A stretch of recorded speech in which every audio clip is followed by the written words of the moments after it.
Hey, good morning. Good afternoon. Good evening. And good night. And Hello. welcome to the show, ladies and gentlemen. Welcome to the show, the Juan is Life podcast, broadcasting live from New York and Texas. Oh, Cipha is in the. I like this lighting that you've done in the hotel room. So what? I got the camera, I got the ring light, So travel joint. so when you do the ring light like this, you keep the rest of the room dark. It really It's just it works quite well. yeah. There's no sort of like it looks nice, the ring light. I've never used my ring light. That's the mini ring light.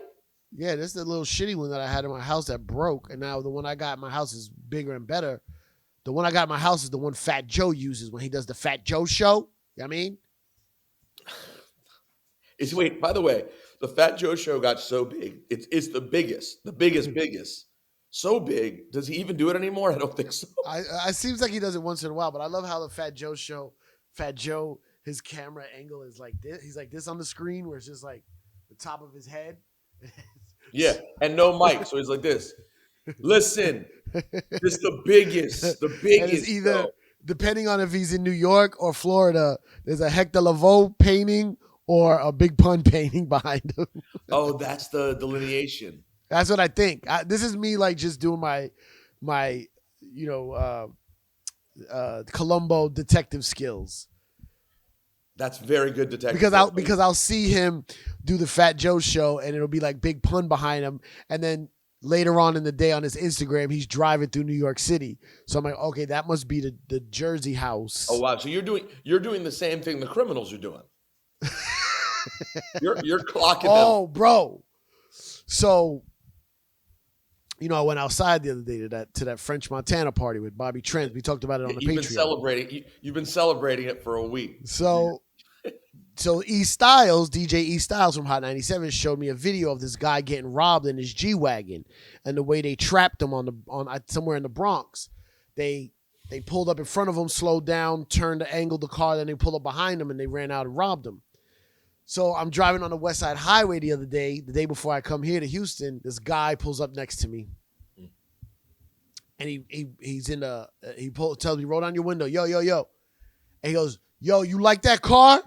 You like that car? And I'm like, oh fuck, it's happening. So I start looking in all my mirrors to see if somebody's like sneaking up on my door on the side, or I lock my doors, and I go, what? What'd you say? He goes, you like that car?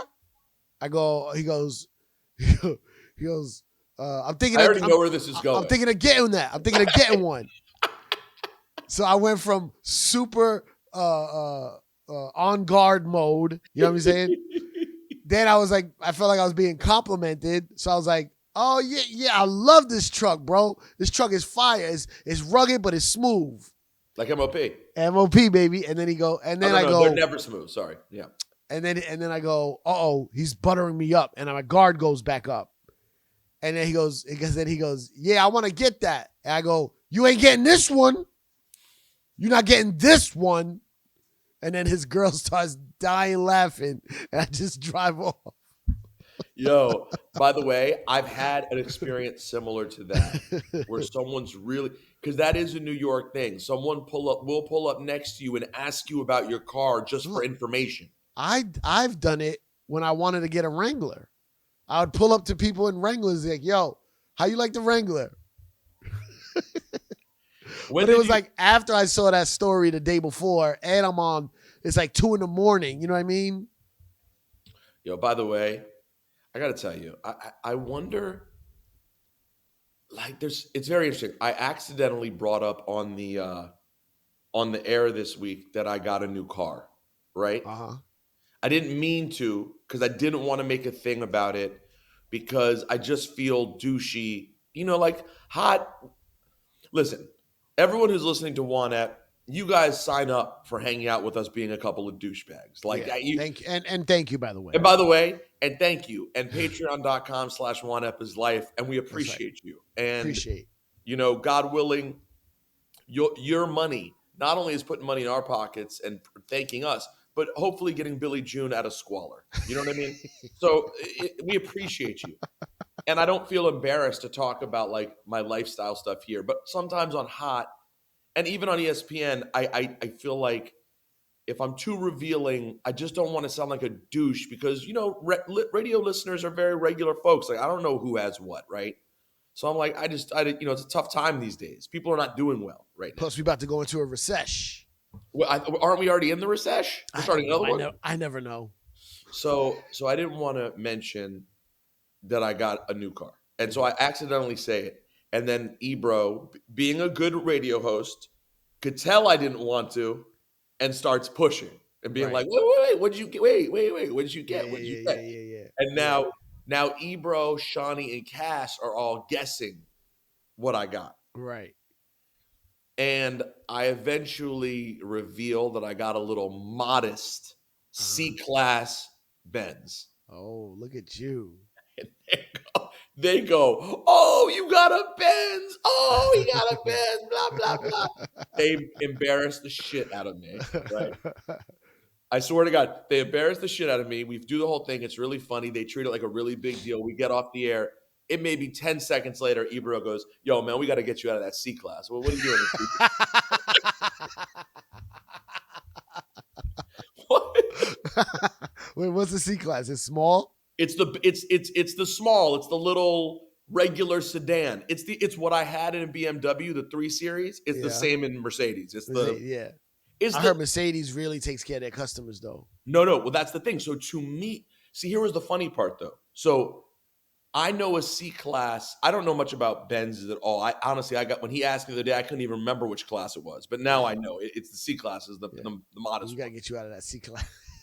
This whole story I was reminded of because Ebro has a crazy G-Wagon. Right. Oh, he does? Yeah. And do you know how much those cars cost? Like $200, bro. They're over $200,000. $200. I looked into. I was gonna get one. I've always wanted a G-Wagon. I was like, oh no, I'm not ready for this. No, I'm not ready for this. And Ebro got one. Yeah. Right before they stopped making them for 2 years. Right.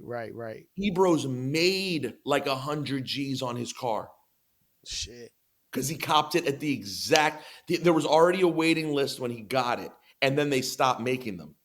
He sold it or he still has it? No, he still has it. Oh, but at some point, he's going to sell it and get another one, whatever. So, but I was thinking about it. I'm like, it's really funny because I stressed out. There was legitimate stress in me about getting a Mercedes because I felt like my parents would be so fucking judgmental about it. Because it's German? No, because the BMW was German. They didn't care. Just because in my classless family, where we don't get anything nice it's one thing. My family, it's not that they're just like, my family's reverse snobs. Yeah. They're reverse snobs. They look down on people who have nice things. There's spawns. There's spawns. It's snobs. S-bonds. They look down on people who spend money on nice things. Yeah. Not my mom as much as my dad. So I was stressed out about this. But why? I don't know. Like, my parents have decided the things, and when I say my parents, I really have to emphasize my dad. Yeah. Has decided the things that he values and looks down his nose at everything else. Right, but that's your values. Other people have different values. And by the way, I would even go beyond that to say, I don't even know that purchasing a car whose monthly price is $150 different than yours says a lot about values at all. Right. It's literally just like, how do you choose to spend the money that you have? Like, it's not like my parents are giving away all their money. It's just sitting in a bank or in investments or whatever. Yeah. They're not Gandhi. They're not it's just Mother Teresa out here. They're not in Calcutta. Do you think, okay, let me ask you something. I never had a dad, so I don't know. Oh, it's unfortunate. Do you think, let me ask you, is it like your dad saves all his money and puts it in investments and portfolios and whatever because he's saving it and trying to make more money for his children? That's you and your good brother, Nick, right? Hear me out. Go ahead. So now he's busting his ass, saving his money, trying to make it accumulate, get some compound interest going. so that he can take care of his family. And you're sitting there like, I'm about to get all my dad's money anyway, so I'm about to get this Benz and tell that motherfucker shut the fuck up. You think that's what it is? Like, he's looking at you like, I could be rolling around in whatever I want but I'm over here trying to save money for my son. And he's flaunting in my face. Everything that, see, what you're doing is you're trying to add normal logic that makes sense to something that's impossible. Okay. My dad, I've gotten into huge fights with him about people who like cars and like want nice cars because he looks down at it so much as such a waste. Right. I've gotten into big arguments. Now, this is the same guy. No, this part's deep. This part here is deep. It's deeper than rap, baby. This is the same guy who started telling people that I was making $1 million years ago. Years ago. Started telling people, oh, yeah, Peter's making, yeah, sure. And I said, Dad, why are you lying about how much I'm making? And what? So wait, you look down at people who have cars that you view as too much of a status symbol, but you outright just tell people how much money your kids make and lie about how much money like, what are you even saying? You're your dad's status symbol. That's right. I am my dad's Mercedes. But you know what? I have to tell, when I told him, he actually wasn't, he was not a dick about it. But it's so funny. So again, back to how crazy I am about spending money. I think it's such a big deal that I'm getting this C-Class Benz lease, mind you. Yeah. Dipperstein, my agent and friend, is with me when I test drive it. Dipperstein's 35. I've known him now since he was like 26, 27 years old.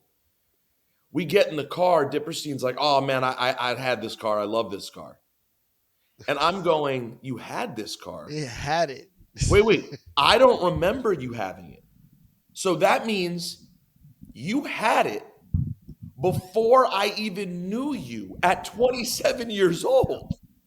And I'm here at 43. You're driving a baby mama car. And this is like my fourth baby mama car. I said my car that I was so excited about is the kind of car French Montana would give to someone as a gift. You have the car that Shaq used to give to the side pieces. Yeah. Just to not tell his Shawnee what was going on. That's exactly right. And I made such a big deal about it in my head.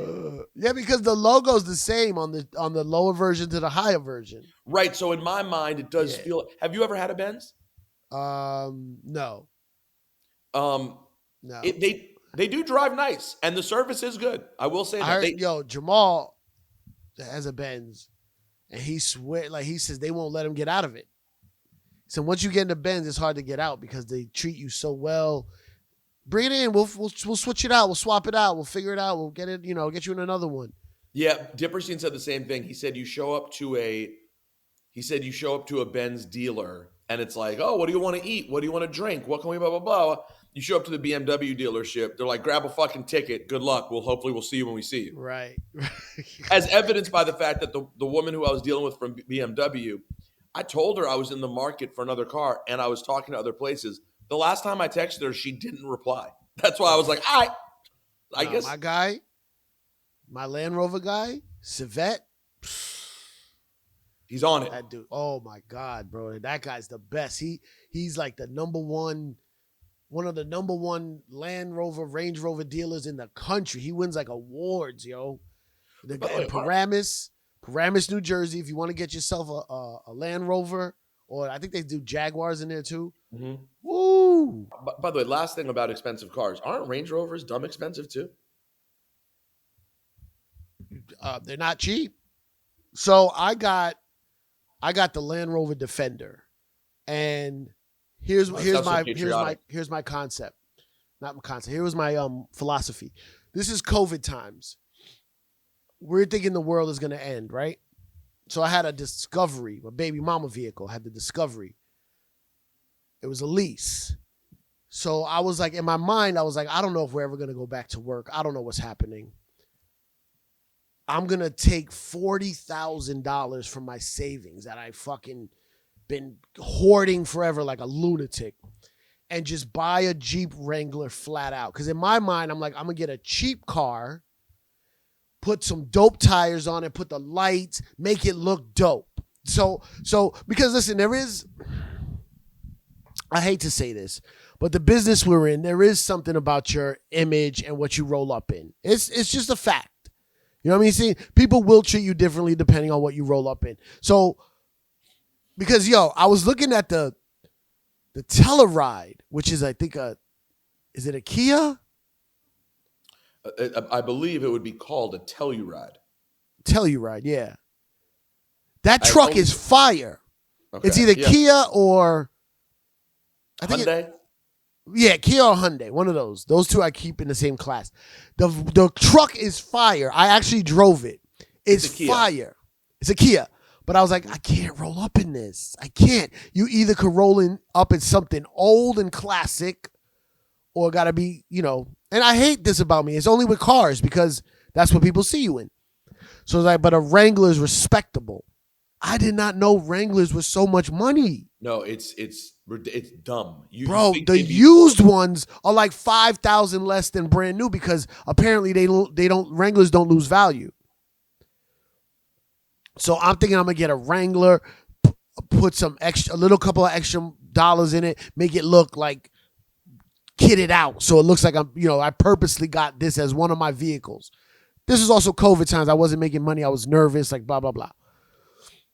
I go test out the Wrangler, bro. The owner of the Jeep dealership. Sometimes he lets people test drive his because he got the big tires. So I go, listen.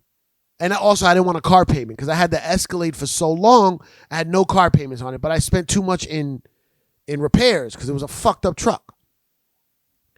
So I go, listen, I got the money on me. I want to buy a Wrangler cash today. The guy was like, yes, sir. Got you. He goes, listen, here's what I'm going to do for you. The owner lets people drive his, test drive it. Bro, I got in that Wrangler and was like fucking shake and bake, bro. That shit was like, like, and you were like, I'm not doing this. Bro, it felt like I was in a tin box with just fucking rocks in it. Like, so I get out of the vehicle and I'm like, my body's like shivering. I go, yo, bro, that ride was rough. He goes, no, it's the tires. It's the tires, man. That people use that for off-roading. It's not really for every day. It looks so cool, but it's not smooth. I said, yo, let me just test drive a regular Wrangler. Bro, I got in it, not much better. And the dashboard on the Wranglers are really high, so it's like hard to see over it was not what I thought it was. So as I'm going to return my Discovery, because it was a lease, I go, yeah, just test drove a Wrangler. Savette goes, he's like, why are you getting in that thing? He goes, get in the Defender. I go, bro, I don't have Defender money. He goes, get in this. He pulls me outside. Here, gives me the keys. Drive this. Come back in like 40 minutes or whatever. Smooth. What's the guy from Nice and Smooth? Smooth B.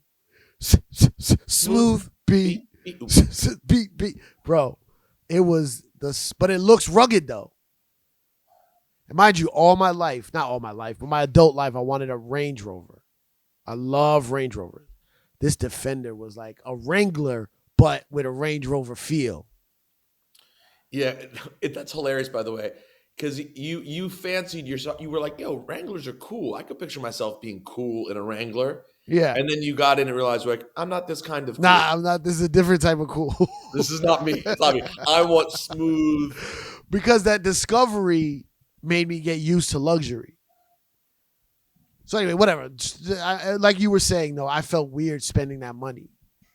It is. It's. I just don't know how. Like. But now. Like, how much is a payment? If you get now, listen. If you buy,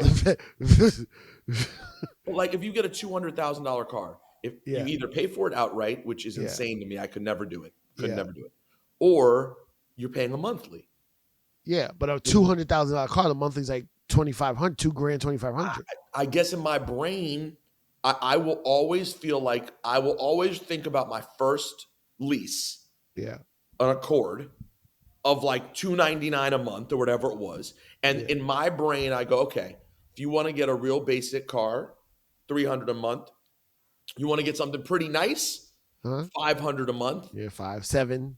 You want to go crazy, like you're really balling out? Yeah, 7, 8, 900 a month. Wow, that's a $2,000 a month. Yo, and in New York, parking space, Manhattan insurance, gee, it's a lot. Yeah, it's crazy. No, my shit is crazy. My payment is crazy. I am very, and I realize also. How much you make? $1 million? I'm not. Well, ask my dad. My dad would at this point. That was years ago. My dad might say I'm up to 2. We got $2 million jobs. Yeah, exactly. Oh, speaking of $1 million jobs, Cipha, I finally got these back. What do you mean back? Where were they? Hip Hop Mike was holding them for me. Oh, let me get the Flex one. No, definitely. You don't want that one. Of course I do. You want Redman. I have 2 more. Which one? You got the Jay-Z one? No, I have. Who think got the Jay-Z one? I have Flex. I have Redman. I have Method Man. I have Mary. And I have Puff. Wow. Puff's wearing overalls with no shirt under it. I'm not gonna use that one. Yo, Emilio, if you want that one as a gift, I'll give you Puff with no shirt on. Now, in some ways, the Flex one's the best one. So if you don't know if you're watching the video, he's showing them now. But if you don't know what we're talking about, there was a famous Hot 97 campaign that was billboards, subway posters. You know, they were all over the city. What year do you think that was? Maybe 97, 98? Yeah, it said, well, you can figure it out. It says Flex, Monday 7 to 10, Tuesday through Thursday 7 to midnight, Friday night street jam 10 to 2, Saturday night street jam 7 to midnight. I'd say it's like on the poster. Yeah, I'd say it's like 97. Yeah, that's 97, 98. Because the Jay-Z one, because Jay-Z got his own, but he had to be big enough to get his own poster. Because you ever saw the Biggie one, the Biggie with Junior Mafia one? Oh, I love that. I wonder who got that one. The Biggie with Junior Mafia one's definitely, obviously, that one's like 93. So that's 96. No, not 93. 94? Had to be after his first album. It had to be during Get Money, Biggie, Junior Mafia era. Because why would you let all of them in it? Mm-hmm. But anyway, so those posters are all around the city, but they were also lined in the Hot 97 hallways. So like back in the day, you would walk in and you see all these subway posters throughout the hallway. And then as Hot 97 grew, changed its logo, changed its campaign, those posters just lasted. It was like a museum almost. So one day, like 10 years ago, they were doing, you might have still been there even. They were doing, I got a bunch of shit. They were doing something and shit was just piling up. Yeah, they were going all digital. They were taking all the analog equipment out. I said, I saw those. I went, Mike, we're putting these all in the car. Let's go. Because otherwise, the truth, and I say this truthfully, and they are safer for history and posterity's sake in the possession of people like me and you than sitting in the building. No, they would have probably got thrown out. They would have been in the garbage. Now, these have to be cleaned. I have to frame them. I have to try to find a way to, some of them are just dirty. Where are you going to put them? They're huge. They're huge. I was thinking about getting them framed for the new Juan Ep Studios. I think the Flex one should be there. What do you think? Fire. That's perfect. It's just, that's so us. That's the one, bro. The Flex one? Yeah. I mean, I don't necessarily want to look at Flex all the time, but no, don't worry. He'll be behind you, staring over your shoulder. I was thinking, this morning, Natalie and I were driving, listening to her shuffle. Natalie likes to play Spotify with just her liked songs in shuffle. I hate that. I actually have come to enjoy it, but then again, I'm a bitch, and I come to enjoy everything that my partner likes. So, yeah. You call her your partner? No, I'm only saying partner because I mean it could be her, but I also mean past people as well. I don't refer to her as hello, this is my partner. No, I'd say this is my fiance or my that shit, bro. Girlfriend. Partner is one of the terms I can't get with. I know. I still believe in wife, but she's not my wife yet. Girlfriend. I don't believe in say wife early. Girlfriend. She feels like more than a girlfriend. Oh my God. I was with Juanito the other night. First of all, he hates us. Juanito goes, oh fuck, I can't even say shit. Forget it. Why does he hate us? Because we always bash him on here. What did we say about him last time? I talked to him about what you said about him on the podcast. What did we say last time? About how his reel was the realest reel ever because it was life and death. And he goes, it was just my top 10 posts on Instagram of the year, and the DJ K-Slay one just happened to be a part of it. And I told Peter that, and I was like, "That's really funny." Oh, but by the way, I didn't even actually make fun of him last week for what I wanted to make fun of him about the most, which is the fact that over the holidays, he asked me, as he is wont to do, and that's okay, for WWE tickets. Okay. Uh-huh. And he very often asked me, and I think almost always. Well, he wanted to see Mysterio. What'd you say? He wanted to see Mysterio. That's I appreciate you mentioning Rey Mysterio, but he was because he's Mexican. That's what I'm assuming. He's Mexican. He is. You want to see Razor Ramon? So come on, I'm killing it. I'm killing. I don't know anything about WWE. No, you're naming things. Razor Ramon's fake character was Puerto Rican though, or Cuban. Okay, Cuban. His fake Scarface. All right. So, by the way, he was completely white in real life. His name was Scott Hall. So he asked me for tickets. I oblige. I get to the suite. Right? The suite is only going to be people I know, friends who I invited. I walk in, and a couple of friends are already there when I get there, and there's a couple and some teenager there. And they say hello to me, and I look at them like they have three heads because I'm trying to figure out who is this person in my suite. Like by the way, let me be clear about my suite. ESPN New York has a suite. Right. I use it occasionally for the things that they don't want at all. So like wrestling, I can get the whole suite. Right. So it's yours. So anything with wrestling is yours. So, right. So it's like, and so I'm the host. I'm the person from the station who's there. So it's like I feel responsible for the evening. So I walk in. I'm like, you treading into Karen territory. I did not call security, but I was like, who are these people? And so I'm sitting there wondering who they are. And I text Juanito and I'm like, yo, bro, are you coming to wrestling? And he goes, no, wait, I gave the ticket. Did you text him because you thought those were his tickets? Is that something you assumed? Okay, might be. Okay. I couldn't figure it out otherwise. So I said, hey, Juanito, you coming? He's like, oh, no, my cousins are coming with their son. You know, my cousin's coming with their son. Blah, blah, blah. I was like, oh, why didn't you tell me you weren't coming? Yeah. Like, the suite is filled with all people I know. This isn't random. It was a hangout of people.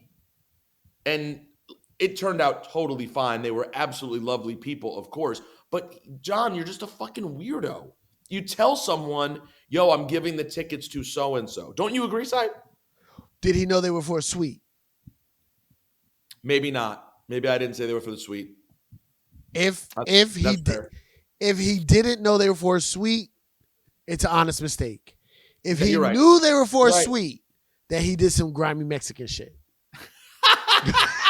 No. You're right. That could be exactly it. I might have not said they were because wait, was it was that the Garden or Barclays? Yeah. You said Garden. The Garden. Okay, so he thinks you work for WWE and you can get tickets. In your mind, you're like, I'm gonna have tickets for the suite. So it might have been a miscommunication. No. That actually might have been my fault. You're right. That you're absolutely right. But I do love your Karen behavior. Hold on. Like, but we're skipping out on one pivotal part about the whole thing. Yeah. The language that he used. Yes. When asking me about the tickets. Okay. This is the part that makes it like you'd assume. Okay. He scammed you for some basic floor tickets. He did not know the level of scam was sweet.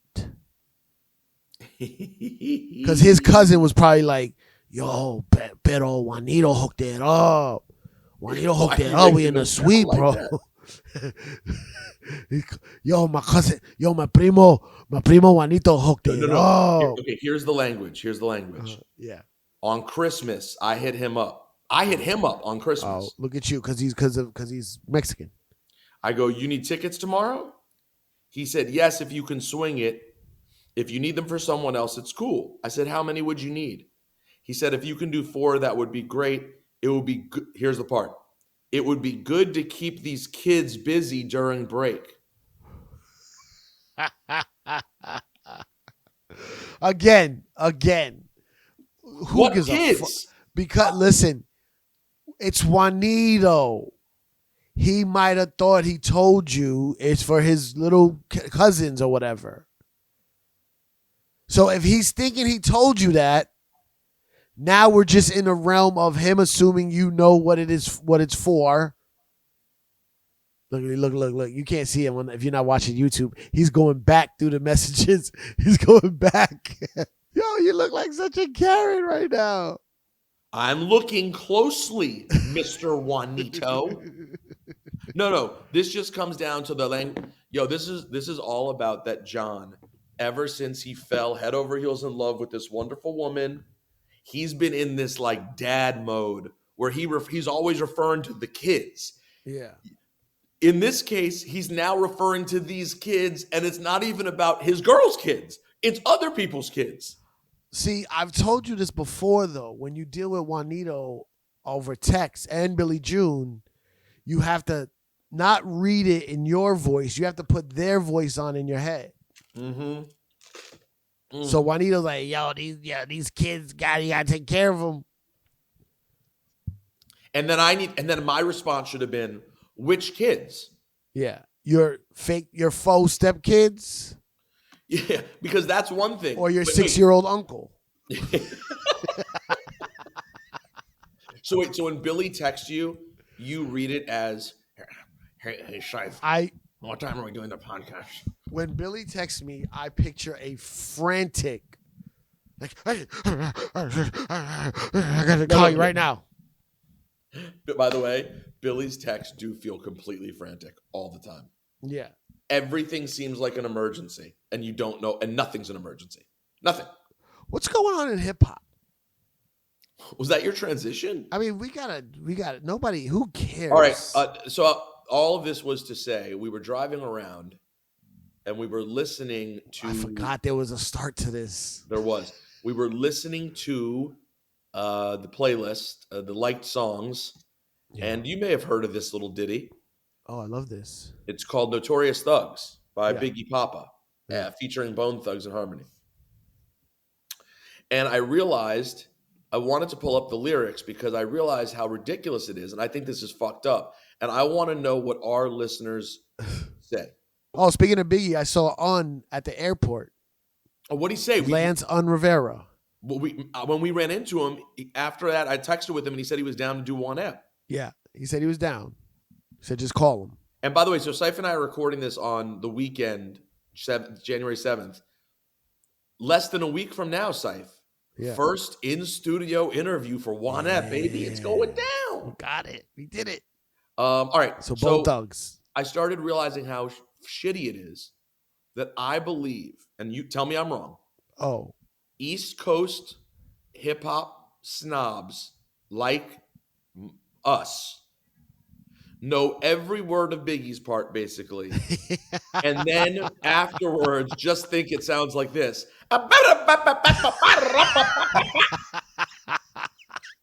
I said, you know what? That's fucked up. Because if we went through and checked their lyrics, they're probably saying some crazy shit. Every Brooklyn dude that loves this song or that loves Biggie murdered them with their own style, son. Never heard it. They've never heard their own style. Biggie after every time. Nah, Biggie murdered them with their own style, which I've said that myself.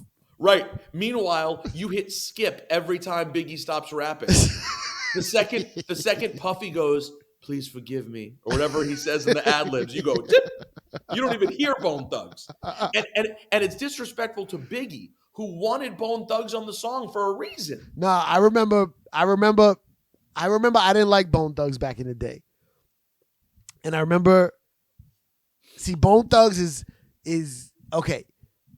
There's hip hop, right? There's hip hop nerds like us. Then there's hip hop, and then there's, I don't know how to say this in a weird, like, there's black hip hop. Black hip hop. Which all hip hop is derivative from black culture. But like there's a black Twitter, there's black hip hop. Oh, what you mean doesn't include some of the underground shit that we like. Exactly. And there's some hip hop and some music and some everything that a lot of black people like that you won't understand unless you're black. Right? Because I remember when Bone Thugs first came out, and mind you, I'm a Black Moon Nas fucking Artifacts underground backpack dude. So Bone Thugs and Harmony was like, what the fuck are they saying? But if you're a black person living in America, it touched you in a certain way. And this falls under the category of how I always used to say, I used to DJ for Lil' Kim. Wait, what? Yeah. So I always used to tell these stories of how C's put me on to so much music.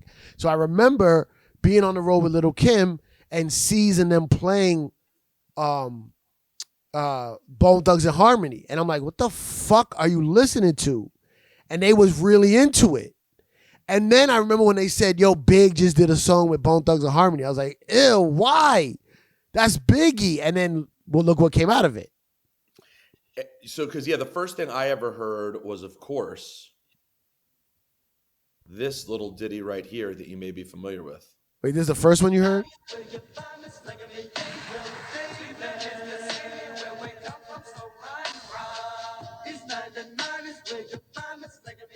And by the way, now I hear it and think it sounds dope. Oh, no. I'm a fan now.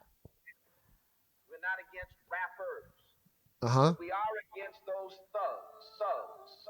Oh, no. What is this? Oh, I'll tell you the name of it. What is this?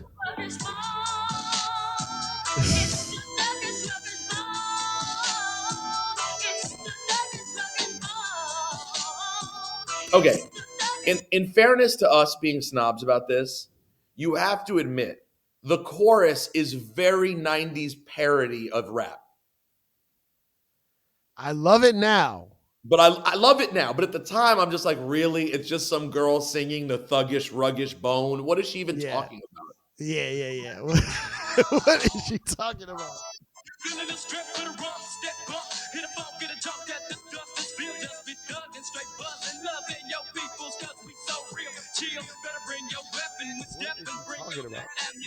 Yo, if we only knew where hip hop was going to go, you could, if you'd been like, yo, listen, one day, Bone Thugs is going to be fucking Rakim. It's going to be. It's going to sound so refreshing. Yeah, you're going to be like, this is what rap sounds like. Yo, do me a favor. Back to the hold on, before you get, no. Hold on. Before you get into that, check your text. Let me nerd out for 1 second. Hold on. You got a text? Can you play that? Hold on. First of all, don't tell me what to do. First of all, Emilio's listening to this and be like, I'm cutting this part out. I'm cutting this part out. Cutting this part out. All right. Hold on. First of all, don't tell me what to do. Second of all, sure, I can happily do that. Let me find it. Play this. Hold on. Real quick on some DJ nerd shit. Where did I save this to? Are you watching from your laptop? How would you play it? What Put it on AirDrop it to your laptop. All right, I got it. Yo, don't snap at me. Don't tell me what to do, please. Oh, here it is. Oh, wow, I'm excited. Some out of towners in here. I think you should give them some of that shit that they can feel. You ready? You watching it? Let's go. Yeah. I don't know who this is.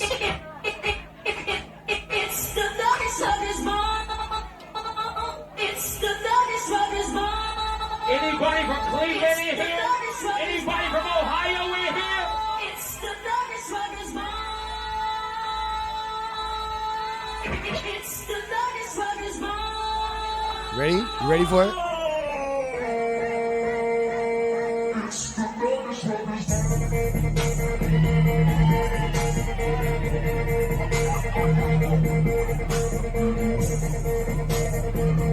We suck.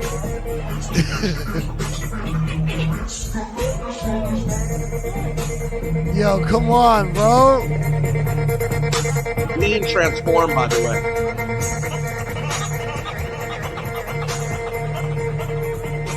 Wait a minute, nigga. Hold on. Yo. I don't even fully understand what he just did. I have that in my phone. I just watch it randomly to remember how much I love DJ shit. DJ shit's the First of all, I don't even know what that beat is. You know what that beat is?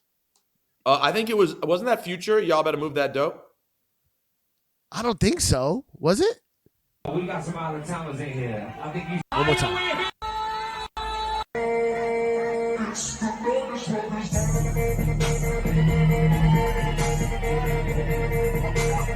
Name drums, but you're right, maybe it's not. Whoever knows what this beat is, let me know.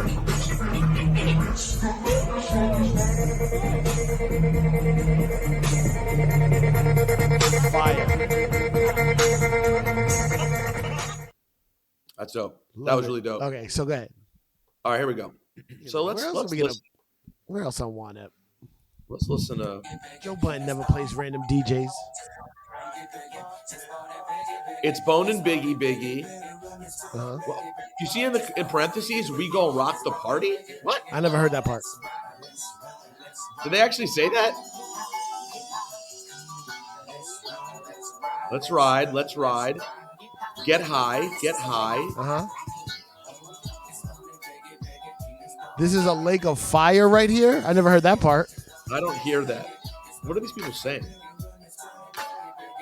I guess it's in the background. By the way, it's like maybe it's the background, or maybe this was made by fucking idiots and we're just believing it because it's YouTube.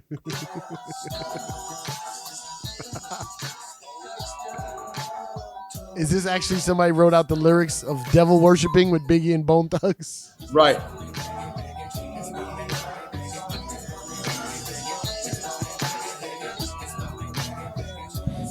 I don't hear Rock the Party anywhere.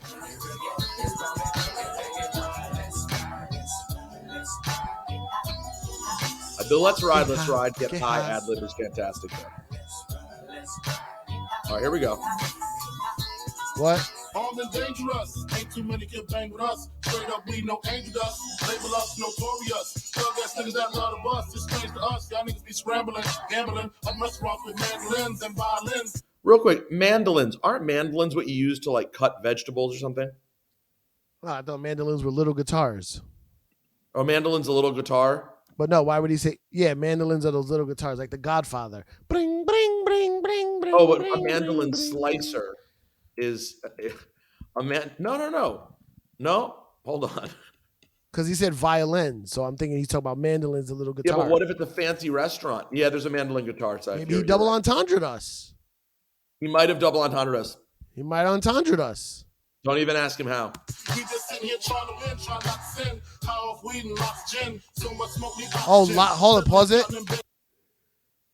High off weed and lots of gin. Right. I was today years old when I found out he said lots of gin. I thought it was high off weed and oxygen. No. You didn't think he says that because of the next line.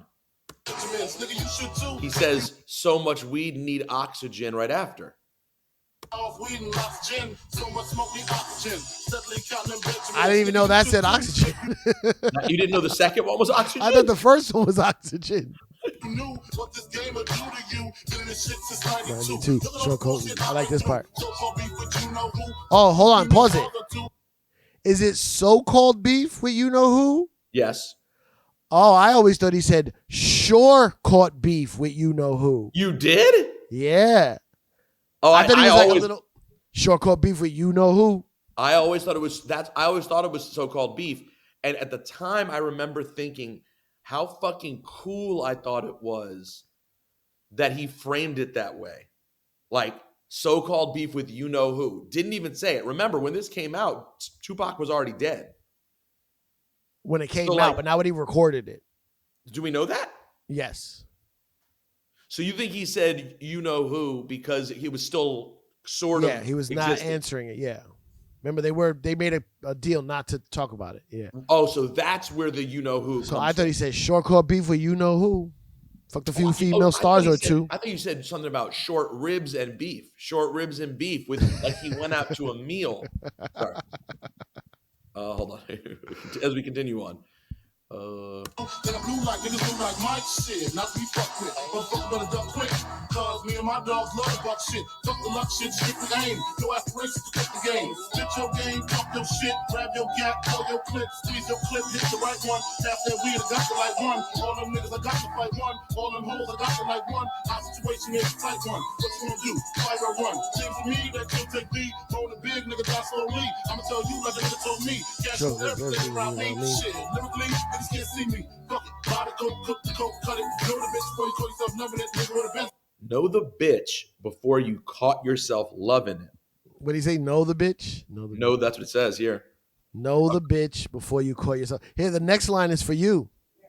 Oh, I missed it. Go back. Go back. I missed my line. This is your line.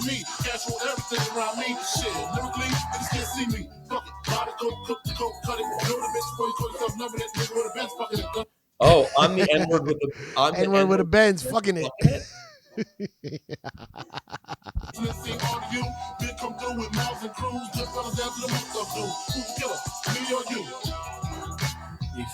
All right. Here's where all you New York people hit skip. I mean, listen, if I was playing this song on the radio, I would skip to the next. You're out. So to the next song, yeah. And we will miss what's about to be but said. If I'm playing on the album, I'll play it. If I'm playing the album in the car, I'll play it. This is Busy Bone.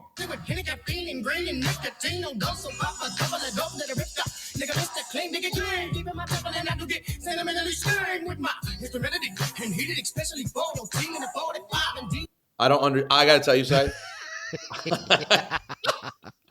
I'm reading along to what he's saying, and I don't want any problems in Cleveland, and I respect Busy Bone. But I don't understand the cadence. The cadence is sick. Like, yes, my New York sensibility as a youngin', I agree with what you're saying. But now I'm respecting the art form so much and the artistry. But it is hard to follow along because it's like he's breaking the syllables up into different lines and shit. But even reading it, yeah, deep in my temple and not to get sentimentally steamed with my instrumentality and heated, especially for your team. And a 45 indeed. I don't. Let's keep going.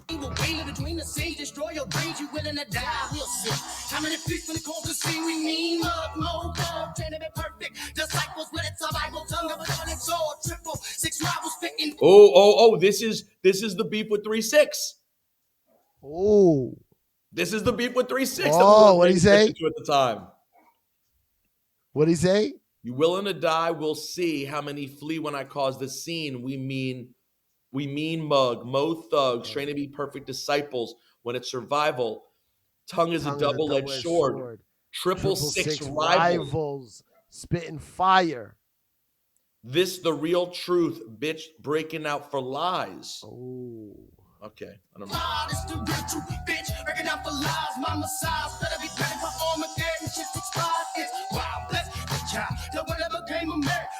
Yo, he really does have an ill flow on this song, though. It's crazy.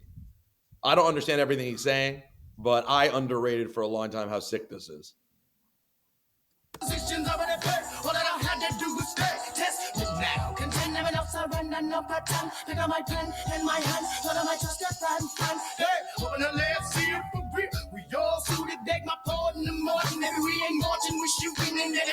Beg my pardon to Martin, but we ain't marching, we shooting. Ooh.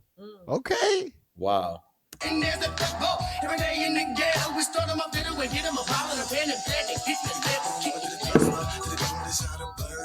should have read this a long time ago. What'd you say? I should have read this a long time ago. Yo, honestly, I swear to God, this is so basic, but I feel like we're doing a major service to the world by saying, because I'm sure some of you have done this before. Yeah. If you've never listened to Notorious Thugs while reading the lyrics, it's a fascinating experience. It's fascinating. I didn't know any of the things they were saying. All right, here's Crazy Bone.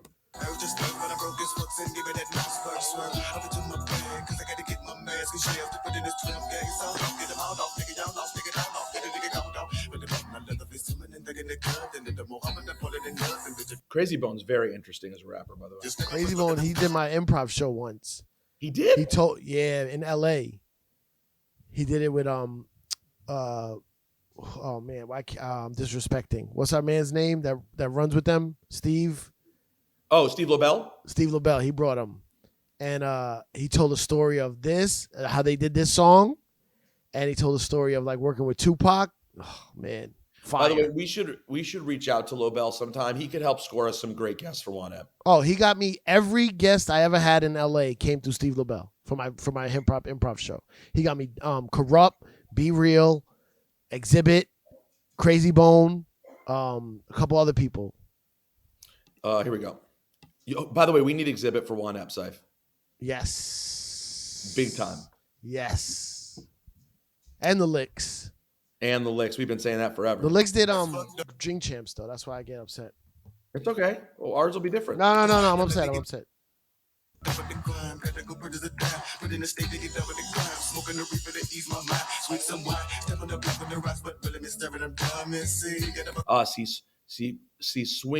Swing some wine, step on the block with the rocks, but we really be serving them dummies. See? Natalie, can you feed Bear, please? Got a buck. Okay.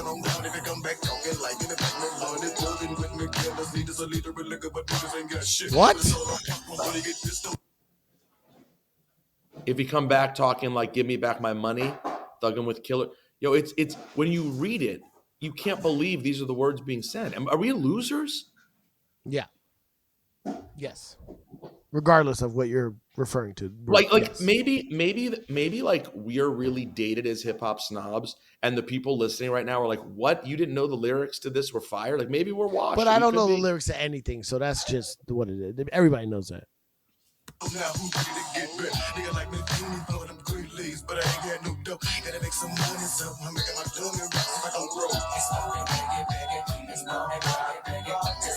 And now let's be honest. So I believe Lazy Bone is last. There are a lot of people in New York right now who don't even know that there's another verse on the song. They felt like when they really were like, "Oh, I'm listening to the whole thing," they still thought it was over. Once you heard another hook, you're like, "Okay, went out." Nah, I never heard this. What'd you say? I never heard this. I'm talking to you.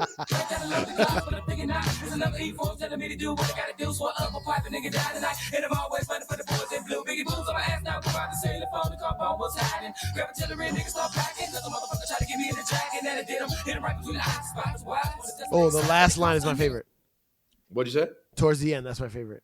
Is it true? No. Oh. No, you do know the end. When it gets to the end, you're gonna go, "Oh yeah."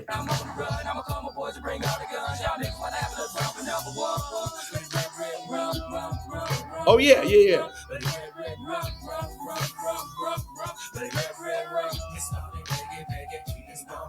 His verse was short. He gave you a short one, in and out. Yeah, he's lazy, in and out. That's why they call him Lazy Bone. He refused to finish. And you know what's crazy? Big never performed that, obviously, because he died before it came out. Damn. But they must perform it. Oh, yeah. They must rock that shit. It's the thuggish, rugged bone. So go ahead. We never finished the Spotify story. We never finished the Spotify. You were listening to Spotify. And what? That you didn't know what they were saying? Yeah, it just led to me listening to that song. And Natalie was telling me how she always used to listen to this song. Like she'd hotbox the car with her friends and they'd sit and listen to Notorious Thugs constantly. And I was like, but they'd also press skip after Biggie stopped rapping. Oh, so she is a true New Yorker. Yeah, she's a true New Yorker. Okay, got it. You know every word of Big. It's a piece of brilliance. Oh my! And you're so right. Everyone says he murdered them. You didn't even listen. You don't know, did he? He loved Bone Thugs though. And for the record, this is going to be controversial. Biggie did a great job on that song. He killed it. He did a great job. He did not body them in terms of style. They were still way more Jay-Z them. Say it again. He didn't Eminem Jay-Z them. There's no Eminem Jay-Z there for sure. But yeah, also I don't even know if Eminem Jay-Z. You got to remember at that time in New York, there wasn't those double time beats like that. No, not at all. So Biggie was ahead of his time. No, he murdered that track. He didn't necessarily murder Bone Thugs. No, everyone held their own. What I'm saying is, at that time, it was so crazy to hear him on that kind of record. Yes. But now, with time looking back, I can say, while he was good, he still wasn't doing their style as well as they do it. Okay. I like what you're saying. He was not doing normal Biggie style, which is a BPM somewhere between 86 to 110. Oh, yeah. Those 64, 68 BPMs were new to the New York area, and Biggie was the first, as far as I know, to ride that tempo of beat in such a great way. He wasn't doing Bone Thug style. No, and if he was attempting to, I'm just saying it wasn't at the level. I don't take it as he was attempting to do Bone Thug style. I take it as he rhymed over a down tempo beat that was very unheard of at the time. Listen, I enjoy the song. Okay, yo, how insane is it that a few years ago I was hanging out with friends and we were playing random music on a Friday night, whatever. Mark Ballard, my friend, who listens to literally the most underground of rap albums, and I'll always say to him, "How did you find this album? Like, who told you about this? This is beyond your scope of hip hop that you even know this." He'll be like, "No, I heard about it, blah, blah, blah." Notorious Thugs came on, and I swear to God, he looked up at this room full of, nerdy, mostly white, late 30s New Yorkers who are all singing every word to Notorious Thugs and says, "What is this?" We were like, no, we honestly stopped. It was literally like a movie, like, we're like, wait, you've never heard Notorious Thugs? That's crazy. Meanwhile, this guy would be like, yo, I was just listening to the Double X Posse album. And so Cipha, this is a big week. We got to do a Patreon this week at some point. Oh, shit. And also on Friday, should we say who we're doing it with or just wait until it's done? Say it. Well, I'm very excited about it, though, because I'm upset because this guy dissed me the other night. He did? Yeah. We're talking about next week's episode with the great original heavy hitter, DJ Enough. Enough dissed you? I promise you we will get stories that have never been heard before, because the way we weave in and out of certain type of questions, it lends to Juan moments. Well, he dissed me. And Enough hasn't been talked to nearly, wait for it, enough. Wait, how did he diss you? I was asking about his son. I didn't know his son produced that song. Yeah, his son did the Ice Spice record. So then he was asking me about my kids, and I showed him a picture, and he looks up, he goes, "You're somebody's father?" Oh my God.